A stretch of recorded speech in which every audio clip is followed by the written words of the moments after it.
Bien, c'est le moment de passer à la phase finale en conclusion de cette journée.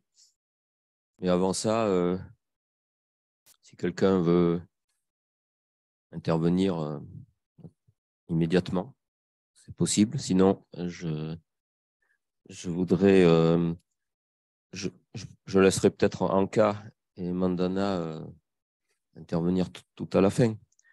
Finalement, c'est le programme Transliterae de Paris Sciences et Lettres qui nous a donné l'opportunité d'avoir cette journée. Ce n'est pas seulement ce programme, c'est aussi l'expérience vécue à l'ETNA depuis ces stages ont commencé à l'École normale supérieure en 2011. Mais comme on a vu aujourd'hui, c'est une histoire beaucoup plus longue. Finalement, j'ai compris dans le discours d'Anka que même moi, je fais déjà partie du mythe. Alors, donc, on est dans des temps longs et on s'inscrit finalement à notre échelle dans ces temps longs. J'entendais tout à l'heure qu'il y aurait eu moins d'éruptions autrefois qu'aujourd'hui. Mais finalement, est-ce qu'il y a plus d'éruptions pendant notre horizon depuis notre naissance et qu'il y en aurait moins dans notre préhistoire? C'est peut-être pas complètement le cas, mais c'est peut-être aussi un élément. Et donc, je voudrais, avant de laisser la parole à Anka et Mandana, parler d'un aspect important qui concerne la suite de cette journée. C'est que il va, grâce à Sébastien et à la Société géologique de France, il y a eu un enregistrement de l'ensemble de la journée. Donc, Sébastien fera un montage de cette journée, j'imagine, sectionnée peut-être par présentation. Enfin, en tout cas, Sébastien décidera, on verra. Et puis, donc, il sera accessible en ligne sur le site web de la SGF. Il y aura aussi des actes de cette journée. On a parlé de ça déjà avec la Société géologique de France. Donc, tous les intervenants d'aujourd'hui sont invités. Ceux qui ne le savent pas déjà, je pense que la plupart le savent. Donc, vous êtes supposés transformer votre présentation PowerPoint ou votre présentation. Alors, ça sera peut-être plus difficile. Il faudra voir pour les œuvres qui sont multimédia, mais un acte qu'on pourra retrouver dans un volume spécial de la revue de la Société géologique de France. Donc,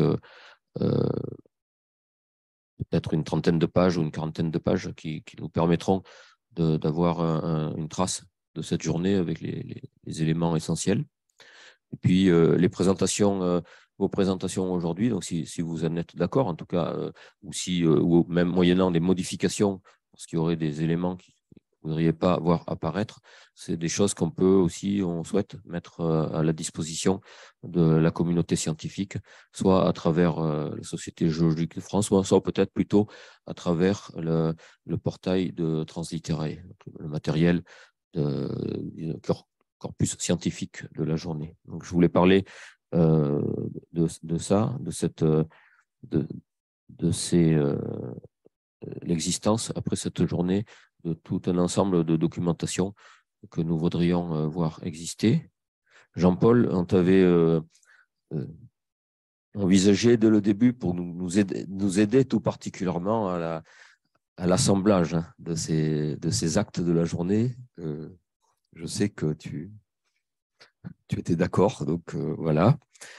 Une autre chose que je voulais mentionner, parce qu'on en a discuté la semaine dernière lorsqu'on préparait cette journée, c'est que on aimerait ici à la Société géologique de France, là je parle moi, en tant que membre de la société, peut-être créer un fonds ETNA.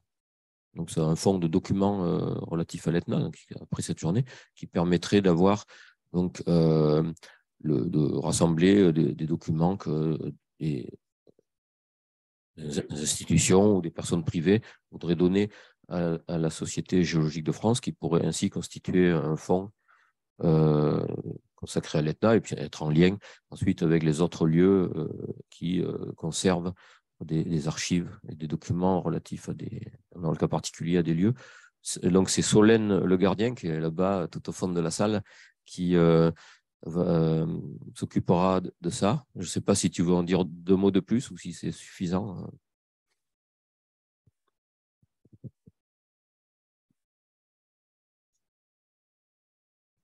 Merci beaucoup.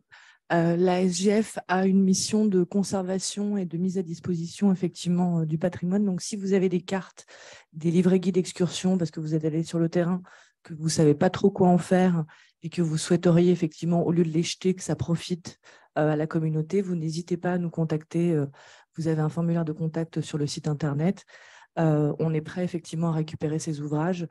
On a officiellement créé un début de fonds grâce au premier don d'Arthur, qui nous a donné quelques cartes et quelques livrets guides. Et on a un espace nécessaire, effectivement. On a une lettre d'info où on avertira la communauté, effectivement, que les ressources sont disponibles. Donc, n'hésitez pas. Merci. Voilà, alors ça concerne des cartes, mais par exemple, si vous détenez les lettres que la femme de Fouquet a envoyées à Fouquet, parce que je crois qu'on n'a que les lettres de Fouquet à sa femme, n'est-ce pas, Marvin? Eh bien, on est aussi preneur. Donc, le fond, ce qu'on entend par fond, ce n'est pas que des cartes, c'est tout document intéressant.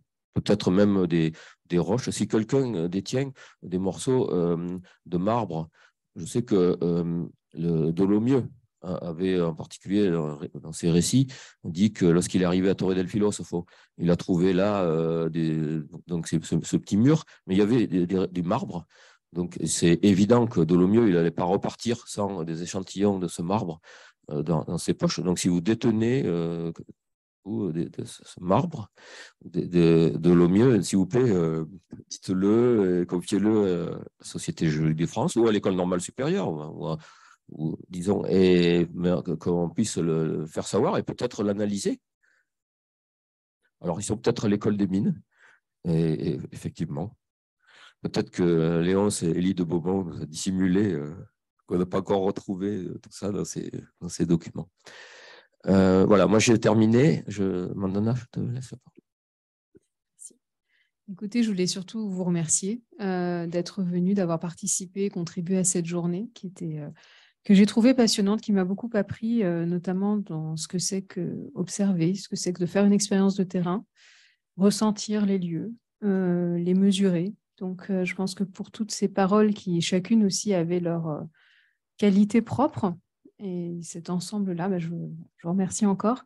Je tiens aussi à remercier tout particulièrement la Société géologique de France pour son accueil absolument exceptionnel, chaleureux. Et voilà. C'était des conditions vraiment extraordinaires pour pouvoir se retrouver aujourd'hui. Et puis Pierre, c'est quand même toi aussi qui est à l'origine de notre fréquentation de l'Etna. Alors pour moi, elle est encore assez virtuelle, mais tu as déjà emmené Anka sur le terrain, les étudiants. Enfin, c'est vraiment extraordinaire. Donc, merci. Merci Anka. Je vais juste finir par reprendre là où Frédéric Worms nous avait laissé ce matin.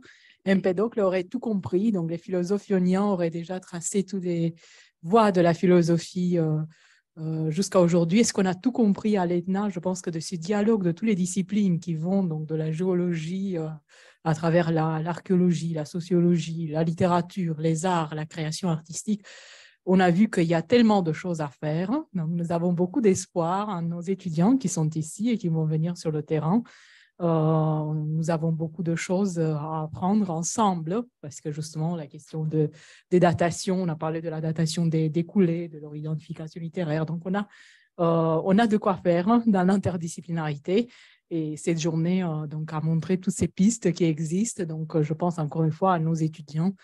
Il y a beaucoup de choses à travailler ensemble en allant littéraire avec les scientifiques sur le terrain et ensuite en laboratoire et en bibliothèque.